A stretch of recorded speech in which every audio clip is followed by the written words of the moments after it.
Ladies and gentlemen, may I have your attention, please? It's time for the final countdown. The show starts in 5, 4, 3, 2, 1. Mystery D.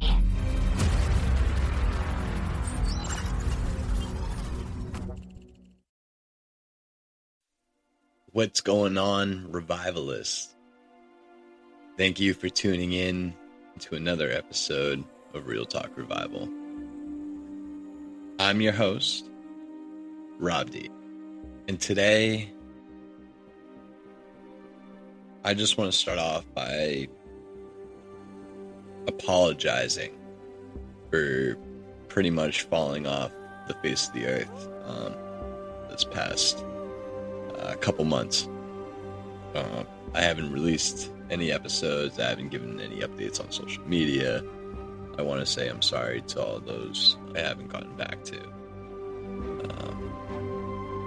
I want to say thank you for all the love and the support you've given by listening to me. Thank you to those reaching out on social media and being interactive. I love hearing what you all have to say and what you guys are all going through. I love to hear it. I love to see it. I love to see the positive change. People, I like to see you guys growing. I really do. You know, the mission of Real Talk, it's to talk about the stuff I've been through, to help those who are also facing struggles. We're all going through struggles, heartbreaks, deaths, addiction, recovery, stress, sadness, pain. All of it. That's just some of the stuff I've experienced or know somebody that has experienced it. We know somebody's or know of somebody that is in addiction or in recovery or is having financial struggles. There's trillions of people out there. There's somebody else going through something that you went through or that I went through. We all experience the same things. The difference is how we view those experiences. You know, the point of this podcast, message, you know, I want to be vulnerable.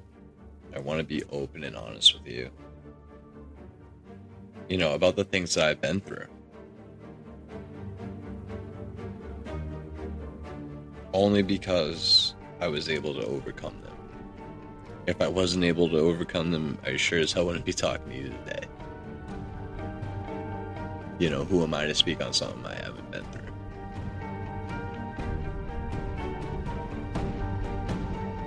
And if I haven't been through it, I'm sure one of my guests has. You know, you won't just be hearing from my experiences. I'll have people from all over who went through it and have came out stronger. I'll have people who are going through it right now and what it's like to be them. You know, when you see somebody riding a bike because they don't have a license, it makes you feel good that you're driving a car.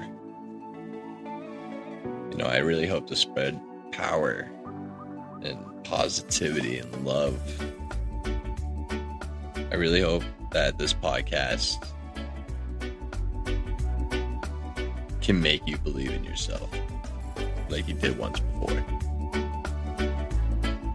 Because if you're like me, there was a time that I remember where life was simpler,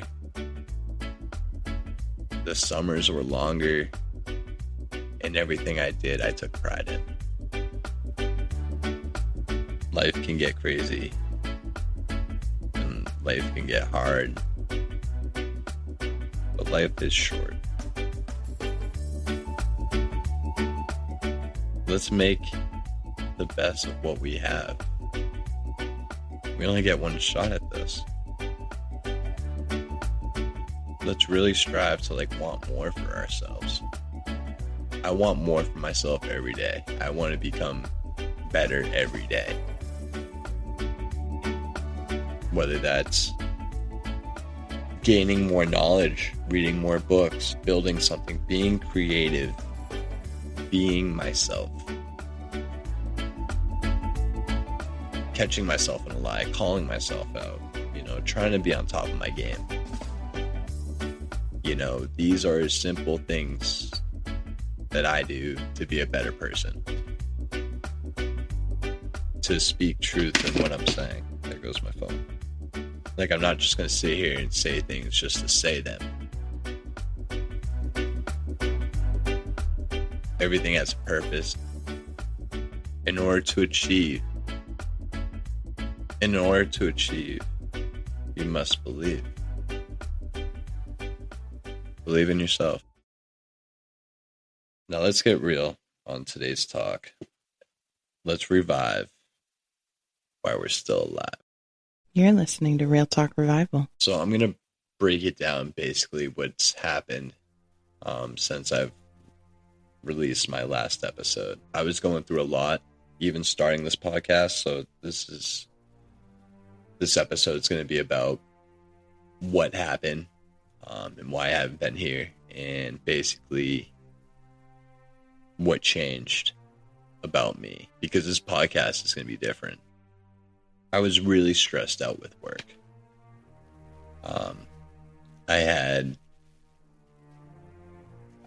I have a hard time sitting still at work. My ADHD is like really bad. It's my first corporate businessman office job, and I work in IT. Like, I just was really struggling. I was just really overwhelmed. I feel like I couldn't meet my own expectations. I was stressing myself out. And between that, I was also on a medication that really triggered my addiction. It was put on Vyvanse, and I was up for it to try it out. I didn't think it would be like Adderall, but it was pretty fucking close, and it really fucked with me for a little bit. I didn't take my prescription as prescribed. It got to the point where it was, again, here I am. It's like a repeat of what my life used to be like. So I came clean to my doctor and was honest about it. She took me off the prescription. I got put on a different medication. We did a reevaluation and increased our sessions. But that was just the beginning to the hard part. The withdrawals drove me really low and depressed. So dealing with the withdrawals, the depression, the stress at work, it was a lot. Right before this all happened, in July, I had relapsed. I had taken a shot because I was having a panic attack from the amount of Vyvanse I was taking. And it brought out this like an old habit. It was like muscle memory. I haven't felt like that since I did Adderall or Coke. And I would always go to drinking to calm down. So being that overstimulated, it caused me to, like, literally that was the first thought, was to pick up a drink. And I tell myself, and I tell everyone, I don't drink anymore. That's not who I am. I can go to bars with my wife, or with family or friends. I don't go by myself, but I do go if there's an event or if there's something going on. I can be around alcohol. I am literally sitting across from a bar right now as I talk to you in the basement. I can be around it. It's not my thing. It's not who I am anymore. But that night, July 21st, there was something different. Something happened, and that that weighed a lot on me. Really angry and just mad because I drank. I was mad because I fucking drank. I passed out. It was like maybe like 4 or 5 shots worth on like an empty stomach, and I was passed out within an hour. I woke up the next morning with so much shame and guilt, regret, and it was like yesterday I felt like that. I was like, what the fuck happened? And I ignored it. I didn't consider the time. I was like, you know what, that was weird. That was crazy. That's not me anymore. I don't know who that was, but that wasn't me. And for a couple weeks, I really just ignored it and let it go. But, you know, it was still in the back of my head. And I didn't know how to fully accept it until I went to an AA meeting, you know, literally a month later, and picked up a 1-month chip and said, you know, I fully accepted it. To me, in my eyes. But, you know, I'm sober, you know, 2.5, almost 3 years. I just slip up. I haven't drank since July 21st. It's not who I am. I'm better than that. And I've been able to see that in myself.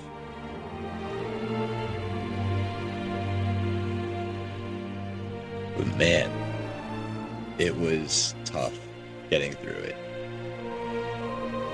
I had little trigger, like, outbursts. I was acting like a child. I was angry. I was grumpy. You know, for weeks I was just depressed. My mood was all over the place until, like, you know, even after I accepted everything, I was still going through it, even at work. It was the withdrawals that really fucked me up. I felt depressed. I felt low. I felt like suicidal. Like, it was bad. For those, you know, who have dealt with or have been through, seek help. I was able to,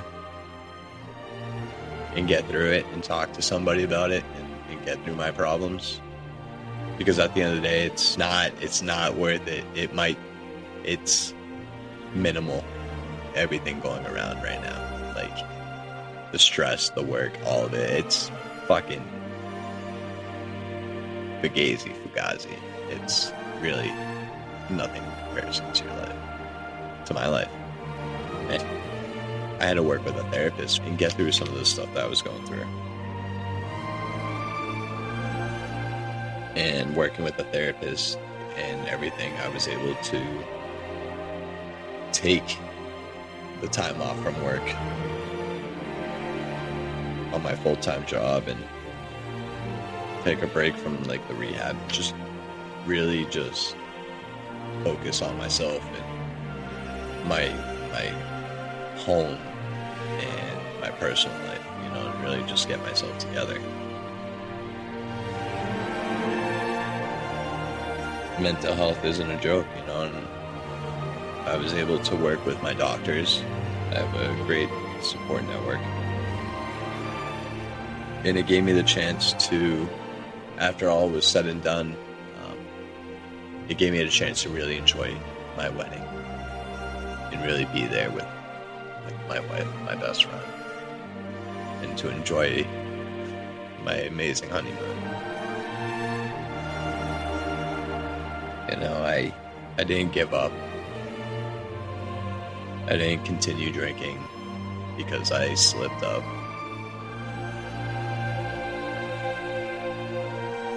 I held strong.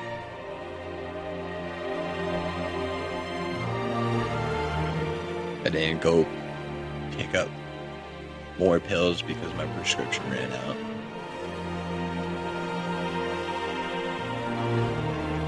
It could have been a lot worse.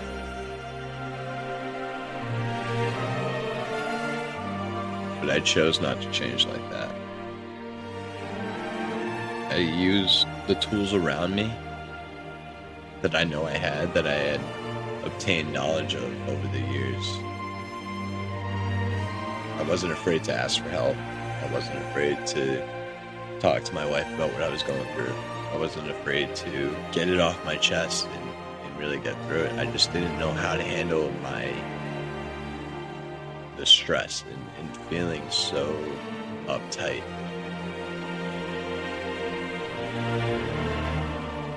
Therapy and journaling and being able to take the time away from work, I was able to just simply focus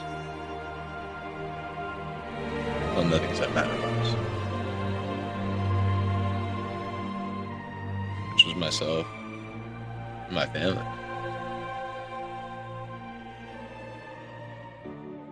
The honeymoon, I can't even describe it in words. It was absolutely extravagant. It was beautiful. It was absolutely amazing. I don't think there'll be a vacation that can top that. It was just so perfect, my wife included. But the time away, we were there in Aruba for 12 days. It was my first time traveling to another country using my passport. First time. Like, that's a huge deal for me, It'll be a memory for the rest of my life. Being with my wife, my best friend, just being able to be myself there on this island. I realized I could be whoever I wanted to be. I was letting go of that business mask, that sober mask, anything that I could have been hiding behind when I was at home.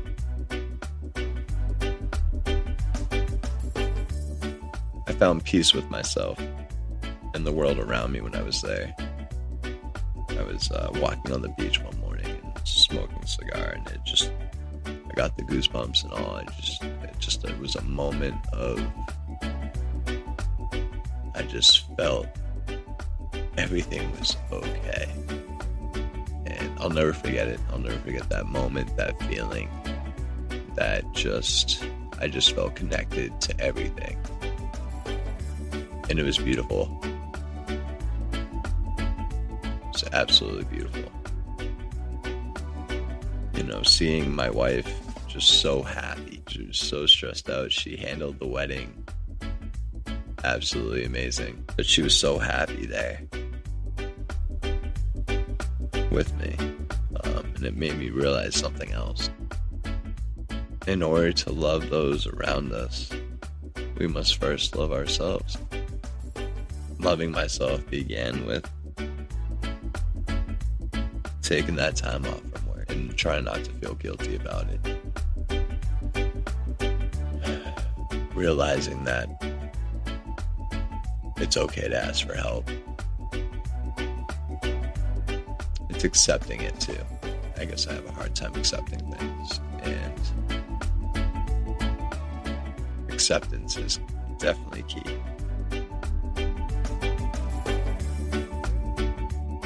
Work is stressful. Everyone understands that, I think.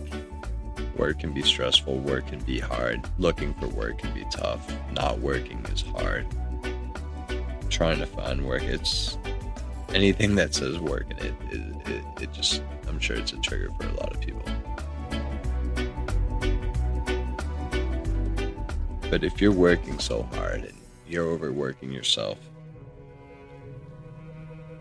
it leaks into personal life.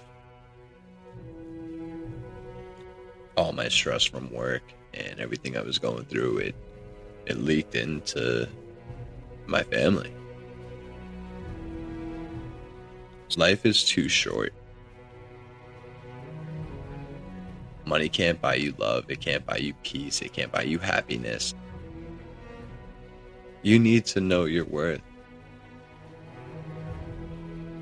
Your time is valuable. Our time is limited.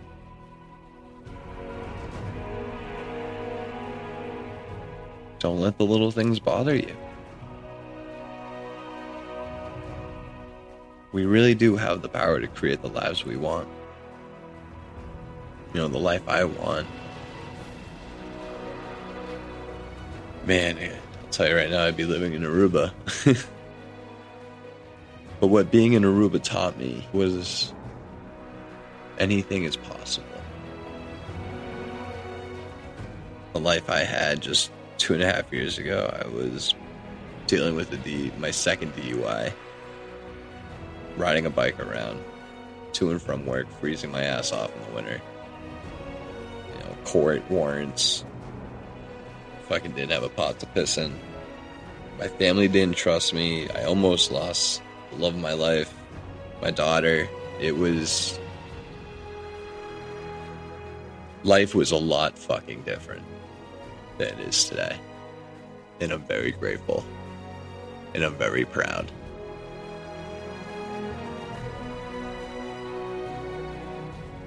I'm a changed man. But that doesn't mean I want to stop changing. We can't stop change. The only power we do have is how we change.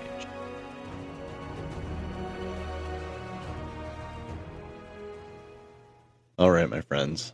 That's going to wrap it up for today's ride. Thanks for hanging with me, for vibing, for listening with your heart open. You could be anywhere in the world right now, but you chose to be here in this little pocket of Real Talk Revival. That means the world to me, truly. If you want to keep going, come find me on social. It's easy at Real Talk Revival 101 everywhere. Instagram, YouTube, TikTok, Facebook. Same name, same mission. So until next time, stay grounded, stay wild, and keep reviving what's real. Peace, love, and presence, my friend.